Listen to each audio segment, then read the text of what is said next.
Ian Michaels is making headlines for going on CNN and clapping back against the ridiculous racism narrative that's been crammed down our throat for decades. And I guess I'm just confused as to why any of you are surprised about this. You know, if the truth feels crammed, the problem is not the spoon, it's your appetite for history. Crammed down our throats translates to, I'm tired of hearing facts. The reason you keep hearing about racism for decades is because the outcomes from racism still exist, whether you want to admit it or not. You're surprised that she's not a liberal?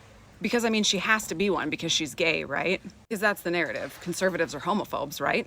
Actually, we're not. We just don't want you grooming our children or erasing women. Conservatives reek of homophobia. If conservatives don't have an issue with LGBTQ plus people, explain the 700 plus bills introduced in 2025 alone, restricting LGBTQ plus rights, all introduced by people on the right. And erasing women, the defense secretary on your team just reposted a MAGA pastor calling to repeal the 19th Amendment. That's not protecting women, that's erasing their vote. And grooming, if your side cared about kids, you would fund prevention and teach boundaries. Instead, you ban books and you scapegoat queer people. That's not safety, that's propaganda. You guys forget how she came on the scene? She's been bullying people for being fat since before seed oils became mainstream. So we should assume that she's a conservative because she's been bullying fat people. That says more about your team than it does about ours. The era of being woke is over. Just ask Joy Reid, Howard Stern, Stephen Colbert, and the Hens over at The View.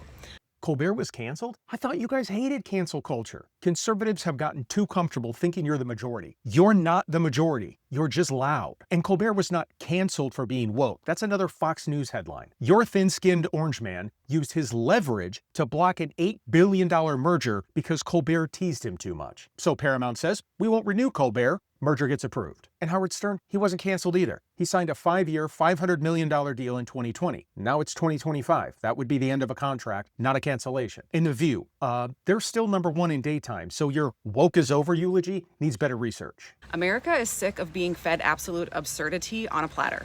Okay, the Matrix is done, the simulation is over, we've all opened our pods and stood up and started living in reality and believing what we see with our own eyes, not what's being fed to us through a TV screen.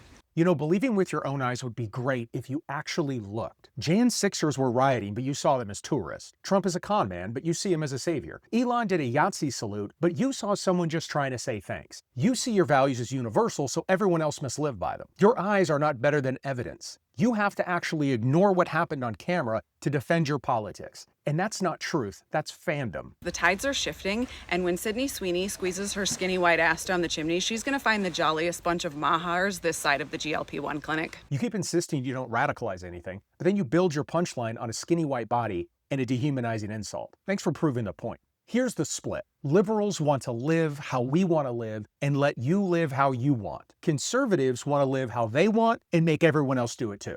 That's why your politics always ends with bans and not boundaries. Nobody on the left is perfect. We own that. But the rights you used to vote for asinine ideas did not come from conservatives. Abolition, women's suffrage, civil rights, marriage equality, workplace protections, those rights came from the people you call liberals. So you're welcome.